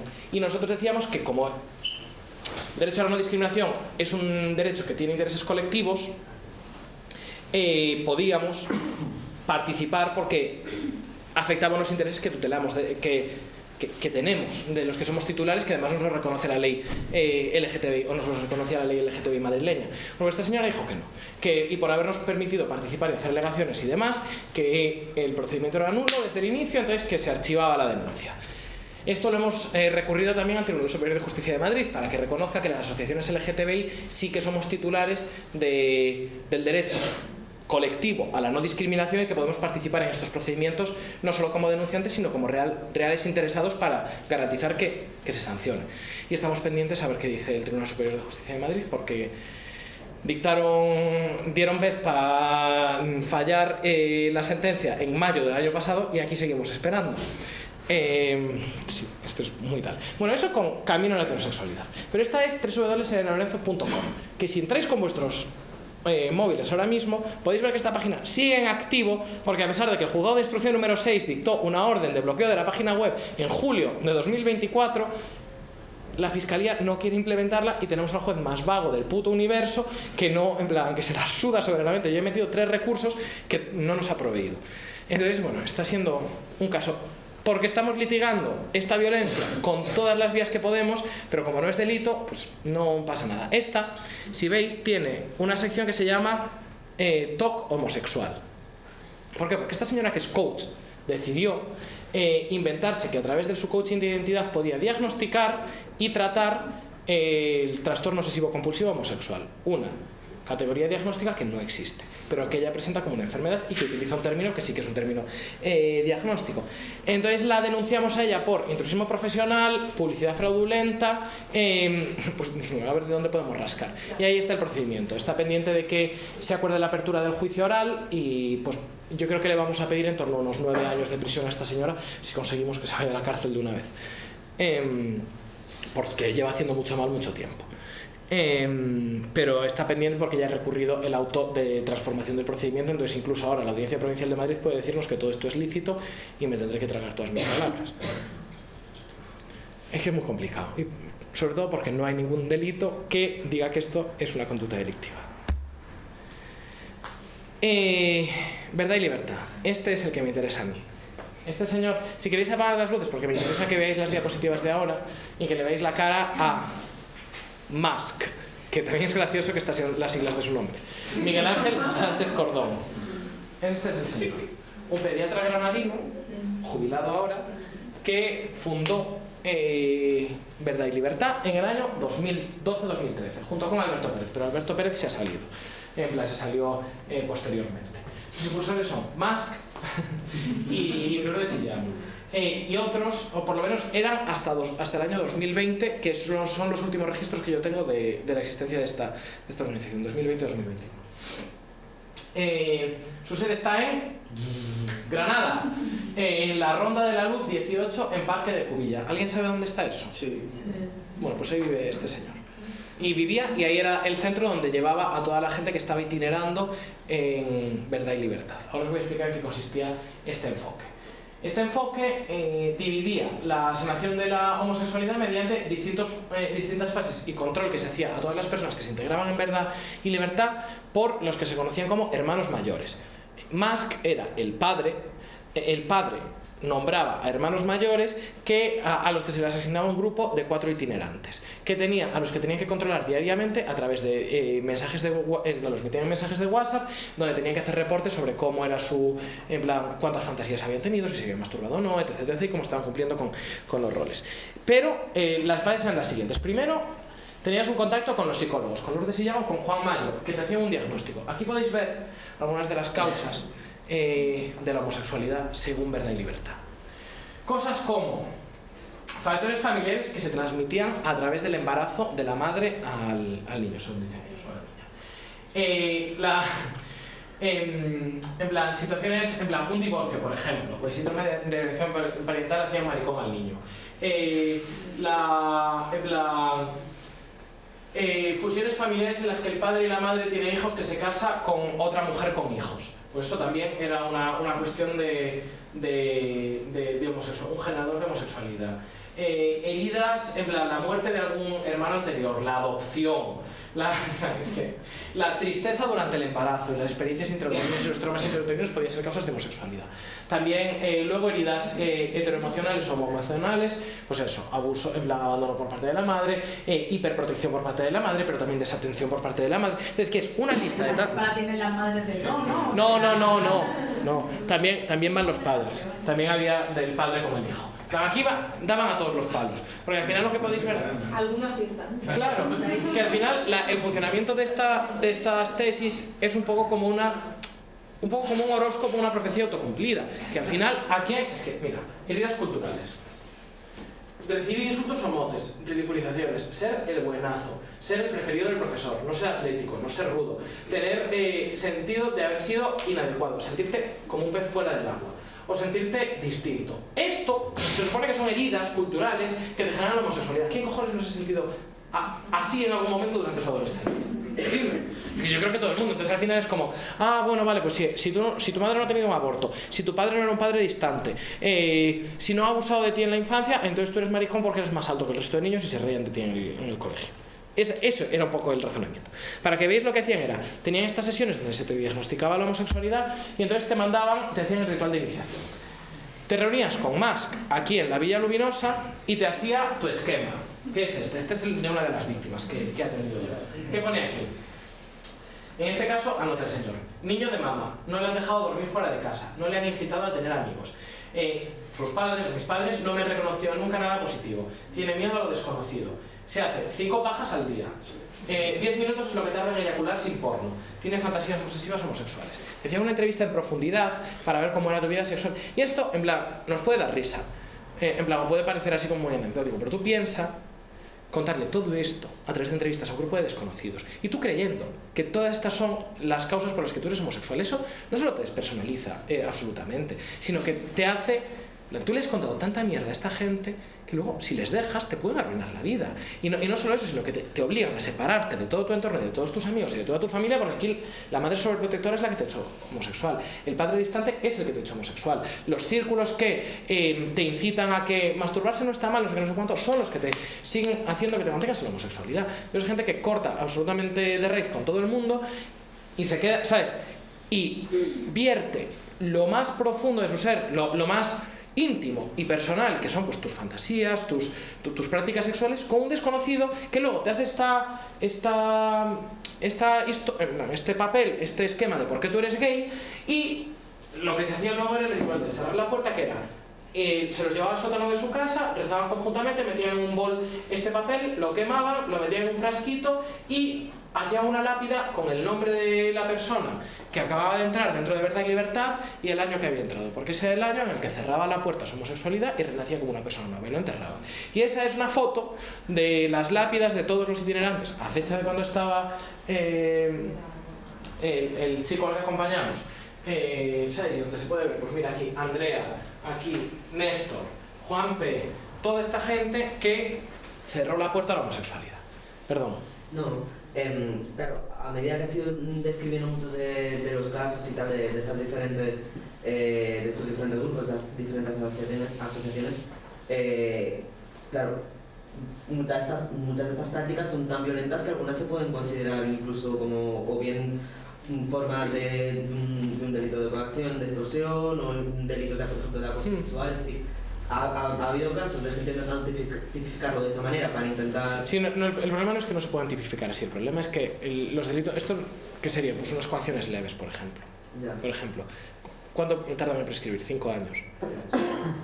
la media, igual que con la violencia sexual a menores, la media para verbalizar este tipo de violencia está en torno a los 30 años. Y ya, pues que... En plan, a mí, siempre que el caso de Javi es un caso único y extraordinario, porque Javi me llegó a mí el año pasado, Javi salió de Es posible la esperanza en mayo, a mediados de mayo de 2019, y a mí me llegó en las navidades del 23 al 24, es decir, que pasaban, pues eso, 4 meses para que prescribiera 5 meses para que prescribiera el delito al que le había sometido, y porque él salió de allí porque se enamoró de su novio, que lo contaba en el vídeo, y cuando a él le ofrecieron medicación para forzar la castidad porque ya no podía hacer nada más, y teniendo eso, una familia que le acompañó, empezó a ir al psicólogo, su novio es que no se dio por vencido con él, porque si no Javi habría vuelto, tuvo una suerte que no tiene el resto de víctimas que hemos atendido. Tenemos ahora otro chico que también es posible la esperanza, que también él salió en 2021, y entonces vamos a ir a meter la denuncia el próximo mes también. Entonces vamos poco a poco, pero sí que es cierto que aquí hay un problema de tiempos, que es que estos delitos, si vamos a los delitos individuales, tú necesitas la denuncia del que los ha sufrido. Si las terapias de conversión están criminalizadas en términos, en un tipo específico, nosotras como asociación podemos denunciar directamente conforme tengamos esta información y llevar a las víctimas como testigos protegidos. ¿Y en el borrador habéis incluido, de cara a lo que viene a ser la prescripción, habéis incluido algo respecto? No, la prescripción es la misma, lo que pasa es que una vez que lo sepamos, en plan, si esto se está haciendo, ya podemos meter nosotras la denuncia directamente, sin depender que denuncie la víctima de la estafa, de las lesiones, etc. Vale, siguiente. La siguiente fase de verdad y libertad era lo que se conocía como el manto de María. Había que aguantar 270 días divididos en 4 etapas, la primera de 15 días, otra de 75 días y otras 2 de 90 días. Yo creo que esto suma 270, si no, no tiene sentido, de abstinencia sexual. Y había que hacer reportes diarios 3 veces al día al hermano mayor que te hubieran asignado. Te metían en un grupo de Telegram con otras 4 personas, un hermano mayor y Musk. Tenías que hacer 3 reportes diarios contando los problemas que habías tenido para aguantar la abstinencia y las soluciones que habías encontrado. Y se animaban, en plan de, pues vete a hacer deporte si tienes ganas de hacer una caída, o porque no te pones esta peli, o vamos a dar un paseo, tal. Pero una cosa, o sea, entre etapas de 15 días y etapas de 75 de edad, ¿hay descanso o por qué son etapas de días? Claro, no, te lo voy a explicar. Porque según Musk, en 270 días de abstinencia, sin haber tenido ningún estímulo sexual deseado, se reconfiguraban las conexiones neuronales de tu cerebro y se podía superar la adicción que desembocaba en la AMS. Esa es toda la justificación que te puedo dar, que es la que daba Musk. Aquí se proponían a los itinerantes distintos ejercicios para poder superar todo esto. Los ejercicios, si os interesan, os voy a decir dónde podéis leerlos, pero ya no os los cuento aquí porque no quiero hacer tampoco esto muy largo. Pero quiero que sepáis cuál era el sistema de castigos, porque tenían un PowerPoint con los castigos si rompías la abstinencia durante el ciclo de 270 días. Aquí, la primera vez, durante el primer lapso, durante el segundo ciclo y durante el tercer ciclo, es decir, excluyendo literal, durante el primer ciclo, incluyendo tanto los primeros 15 días como luego los 75, el segundo ciclo de 90 o el tercer ciclo de 90. Si tenías una fantasía consciente o erótica, 5 días fuera de verdad y libertad. Y esto diréis, no es para tanto. Pero es que, en plan, el castigo principal era el ostracismo. Pero imaginaros lo jodido, en plan, era súper duro para toda esta gente, porque era gente que solo había dejado de relacionarse con todo el mundo y solo hablaba y solo se relacionaba y solo confiaba con el grupo de verdad y libertad. Entonces igual estabas, pues no sé, 5 días, 10 días, 20 días, un mes sin tener contacto social con nadie, porque habías roto todo el contacto social con toda tu familia, con todos tus amigos, con todo, y te estaban echando para que tú te sintieras absolutamente repudiado dentro del grupo y supieras que lo estabas haciendo mal. Pues 5 días por tener fantasías, por hacerte una paja consciente, que me hace gracia. Durante el primer tal, por primera vez, eran 10 días. Por buscar porno, buscarlo, 20 días. Por tener sexo con otros, 30 días. Por engañar, es decir, como tú tenías todos los días que hacer tu reporte, si tú engañabas en tu reporte, expulsión directa y automática de verdad y libertad. Porque, y excepto que hubiera un sincero arrepentimiento y un análisis individual con el terapeuta, no te dejaban volver a entrar, porque te asignaban uno de los 2 terapeutas iniciales. Y luego, pues eso, la segunda vez, pues tenías otra vez todo eso. Para que veáis que, pues eso, que estaban bastante bien organizados y que incluso tenían un sistema de castigos para hacer como mucho más disuasorio todo esto. ¿Sí?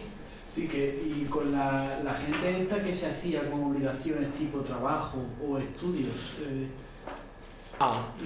En plan, tú seguías, en plan, había muchos de ellos que estaban en seminario o en espacios católicos, entonces pues ya no había mayor problema, y otros que sencillamente, pues por ejemplo, gente que tuvo que dejar los estudios, si no tenían medios o veían que el entorno en el que se estaban moviendo, porque hay muchos que siguieron estudiando, sencillamente dejaron de relacionarse con la gente de sus clases o dejaron de relacionarse con la gente de su trabajo, pero otros que veían que su entorno social estaba haciendo mucho daño, se mudaban a vivir con Miguel Ángel en la Villa Luminosa. Testigos de Jehová, o sea...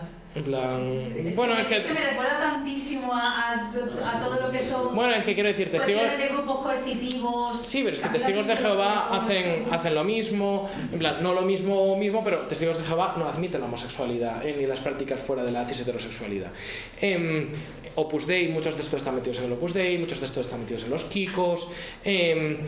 O sea, es que al final esto es una violencia que no es que no exista, sino que pasa en determinados entornos que la hacen invisible, pero que sigue existiendo, y que además se perpetra de una manera muy esquemática, ¿sabes? Que no es que te haga una imposición de manos en la iglesia, es que tienen un dogma y una estructura clara para hacer que se te elimine. Luego hacía muchísimos ejercicios que, si os interesa saber en qué consistía Verdad y Libertad o cualquier otro de los perpetradores que hacen terapias de conversión, podéis encontrar toda esta información ahí, cuña publicitaria.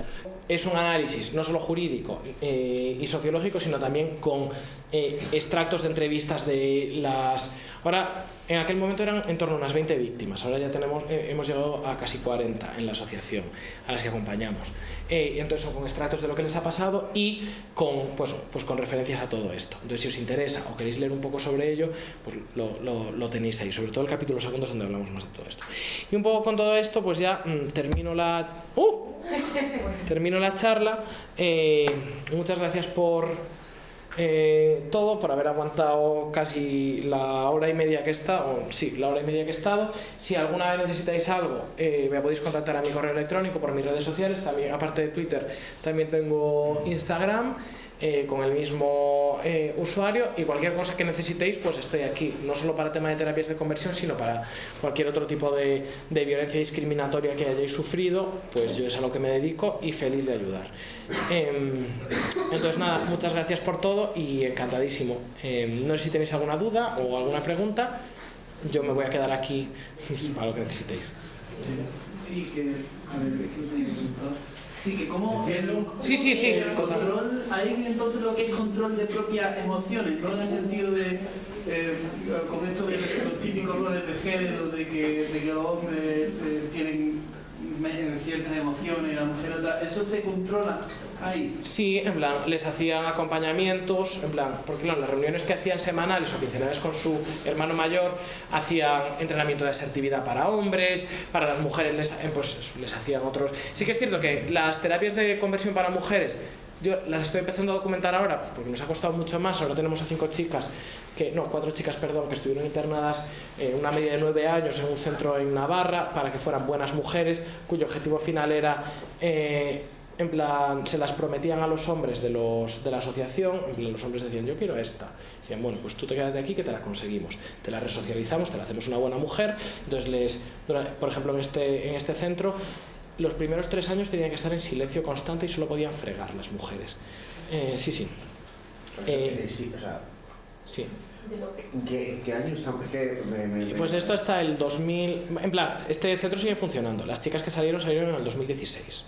Las últimas. Pero, o sea, las chicas que entran, ¿es porque las mete la familia o...? Pues claro, no la metieron con 17 años porque era muy rebelde y no hacía los deberes del colegio y iba a suspender selectividad. Pero claro, en plan, estuvo ahí 8 años, creo que fue esta chica. Otra, porque le dio un ataque, bueno, una paranoia la primera vez que fumó porros. Entonces la madre se asustó, el médico le recomendó que fuera a este centro y la metieron ahí. Esta chica estuvo 9 años.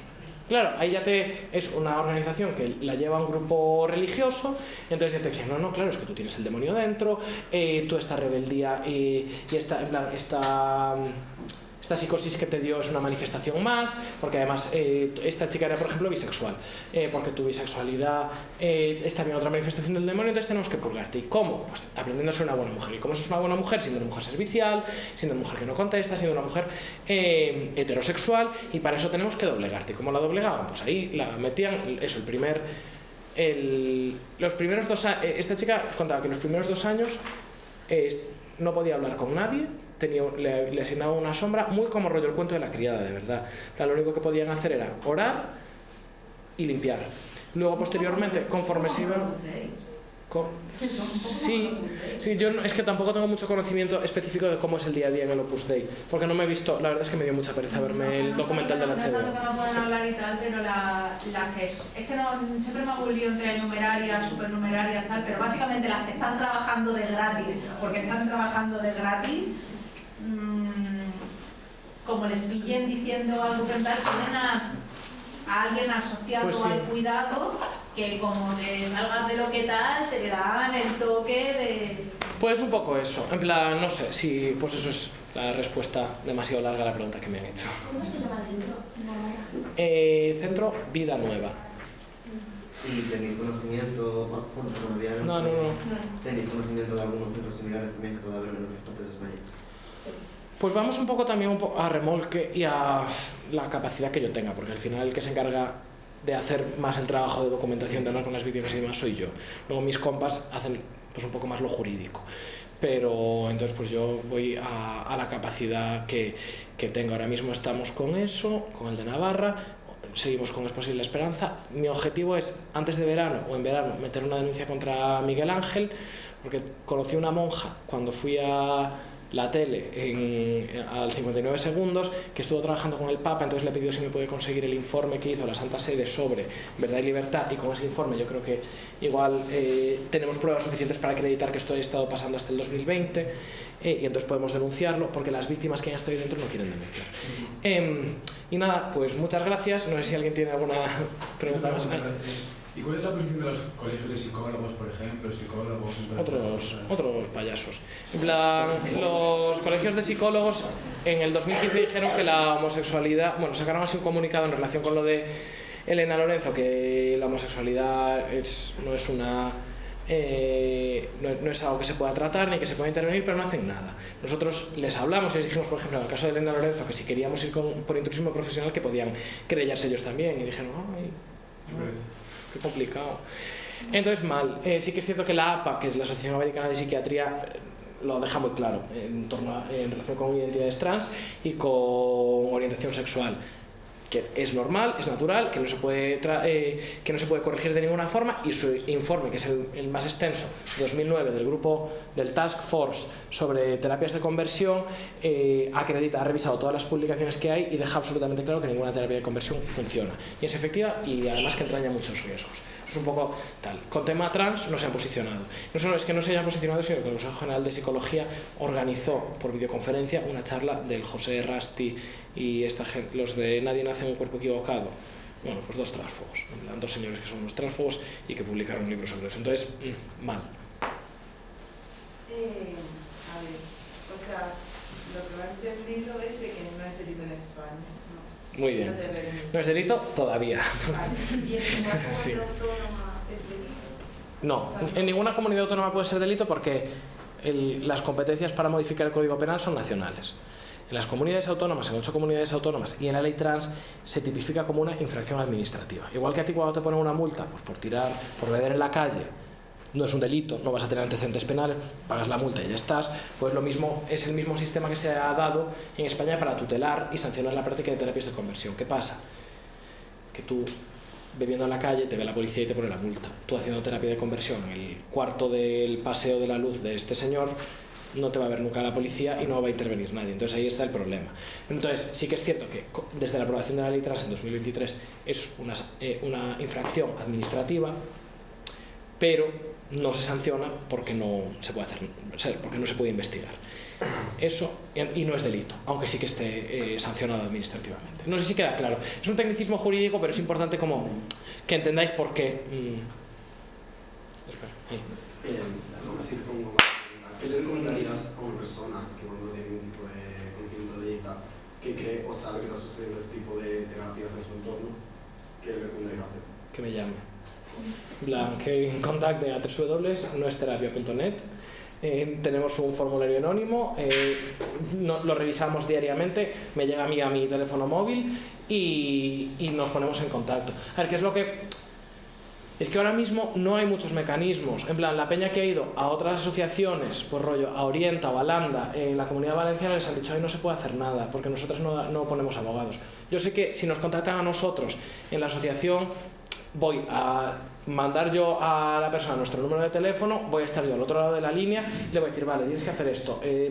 Y nosotras dedicamos nuestros recursos a sufragar los costes de un procedimiento y hacemos todo lo posible porque se investigue y sobre todo porque la víctima pueda salir de ese entorno de violencia inicialmente. Entonces, esa es la recomendación que yo doy a día de hoy si alguien conoce de terapias de conversión. Si conocéis alguno, por favor, contádnoslas anónimamente a través del formulario que tenemos.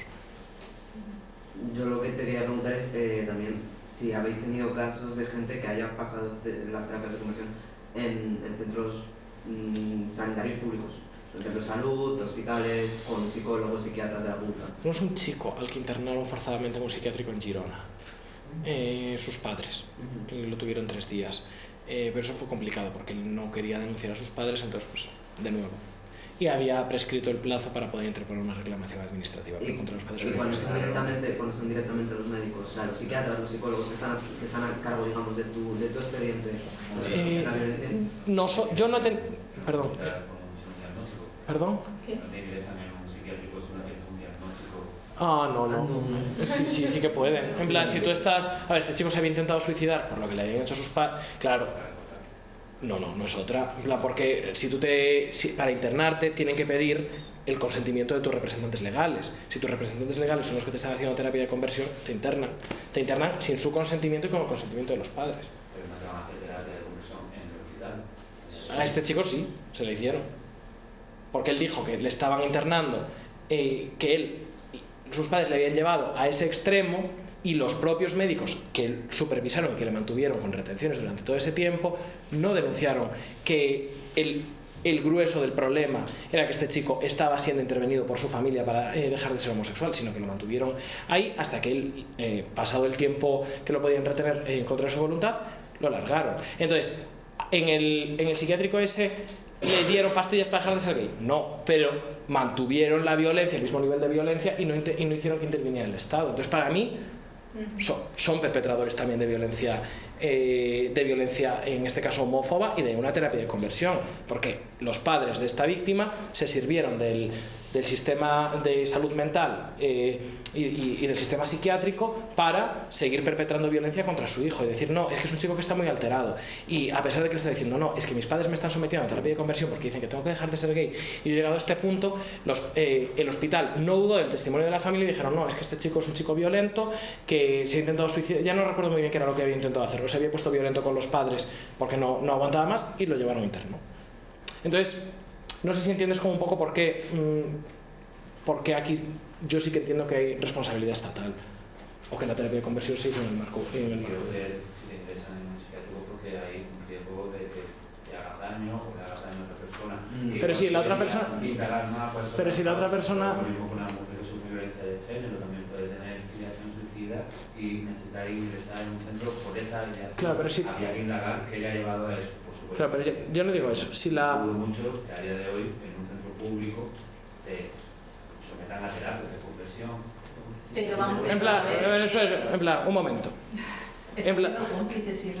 Claro, en plan, yo lo que quiero decir es que si en un sistema público, si tú estás diciendo, esta gente que está diciendo que yo me he puesto violento y el testimonio que estáis utilizando y en el que estáis validando mi internamiento es la gente que yo estoy diciendo que me está sometiendo a terapia de conversión, ahí la institucionalidad está validando un relato de unos perpetradores de violencia y está sometiendo violencia ulterior a una persona que está siendo víctima de terapia de conversión. Entonces, para mí ahí, igual que en el caso de Daniela se le prepondera el deseo de los padres de seguir manteniendo el nombre en la lápida de su hija trans con un nombre masculino, nuestro sistema médico y clínico, por entender que la familia biológica es una familia que siempre va a guardar el interés de la persona a la que están internando, es muchas veces cómplice de este tipo de violencias. Porque si a ti te internan porque le dan más peso al relato de tus padres que al tuyo, cuando tú estás diciendo que el episodio de violencia que estás teniendo, el episodio de manía que estás teniendo, es un episodio de manía provocado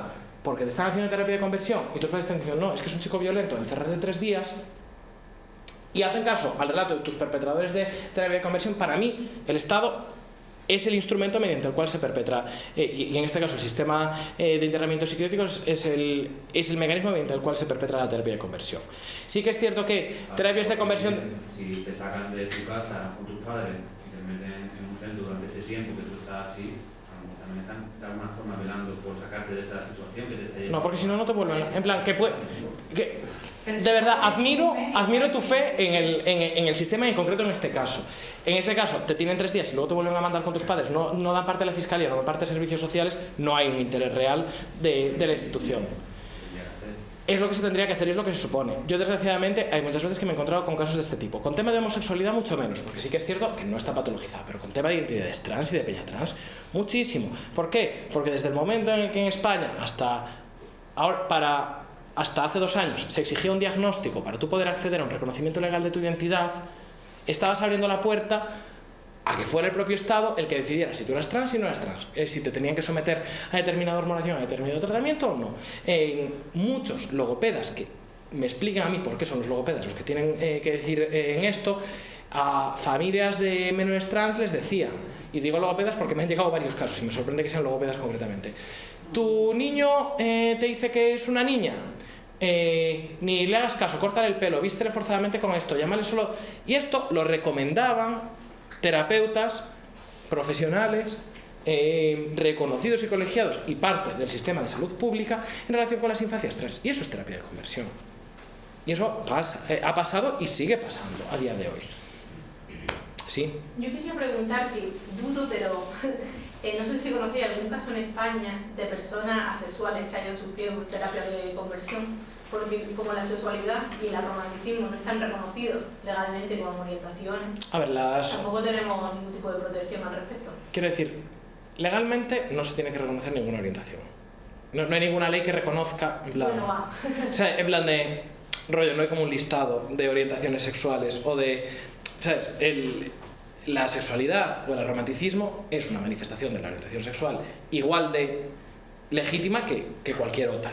Entonces, el hecho de que no esté reconocido legalmente como una orientación sexual, porque no hay ninguna orientación sexual reconocida legalmente, no es lo que determine que pueda estar o no sometido a terapias de conversión. El problema es que la práctica clínica sigue entendiendo la sexualidad o el romanticismo dentro de unos criterios patologizantes que asumen que las personas, que la falta de una libido o de un deseo sexual es sintomático de un problema clínico psicológico. Claro, y además en España a día de hoy no es común que como hemos visto, que se hagan terapias de conversión en el ámbito médico. Claro. Pero sí se sabe de muchas personas asexuales que le han medicado forzadamente, claro, y le han intentado cambiar la libido o el deseo cuando la cuestión es que no sienten atracción sexual. Total. Yo tengo muchas ganas de litigar algún tema con alguna persona que haya sido sometida a este tipo de prácticas. Sé que sucede, nosotros hablamos con una organización de asexuales, con ACES, efectivamente, y les dijimos que, obviamente, por ejemplo, la propuesta que nosotros hacemos incluye la sexualidad y esperamos que se pueda tutelar las violencias contra personas sexuales o románticas, porque no circunscribimos la terapia de conversión a homosexuales, bisexuales o peña trans, sino también a peña sexual, porque hablamos en términos de orientación sexual y la sexualidad es una orientación sexual reconocida. Pero por ahora no nos ha contactado nadie que quiera ir adelante con uno de estos procedimientos. Es que además me imagino que mucha gente asexual sufre esta violencia sin saber que son asexuales. Claro. Porque no encajan y entonces se les medican, se les fuerzan a tener relaciones sexuales. Total. Se les hormona, lo que sea. Es que es horrible, es horrible. Sí. Que lo de Villa Luminosa, entonces, ¿en qué estado está? Pues en el estado de España. Pero pues no lo sé. Yo no he vuelto a tener la última. Yo creo que fue este verano. Me contactó otro chico que había salido de ahí, en plan el hermano de un chico, pero este chico estaba todavía muy afectado, y entonces le di como unas pautas al hermano sobre cómo, en plan, qué seguimiento hacerle y demás, y estoy pendiente de que me vuelvan a contactar. Yo también lidiar con víctimas de este tipo de violencia es complicado, porque al final es gente que lo ha pasado muy mal. A mí no me gusta atosigarles, entonces siempre les doy tiempos, les escribo de vez en cuando y ahí se queda. Pero bueno, ahí está. Yo quiero meter una denuncia para evitar que esto prescriba, pero a ver. Mándanoslo, no tenemos... O sea, no tenemos, ¿cuál es la palabra? Experiencia haciendo acompañamiento a gente que haya pasado por eso, pero en fin, que tenemos una comisión de cuidados en Granada Visible. Ah, yo a este chico le recomendé que os contactara a Granada Visible, pero tampoco puedo, en plan... No, claro. Yo digo, tienes estos recursos, tienes todo esto, contacta, no sé qué, pero luego al final queda un poco a su capacidad y a su disponibilidad. Pero bueno, no sé, a ver. Pero vamos, yo contra esta gente quiero ir por lo menos por lo que hicieron hasta 2019, que se lo tengo acreditado. Y nada, eso es todo. Muchísimas gracias por venir.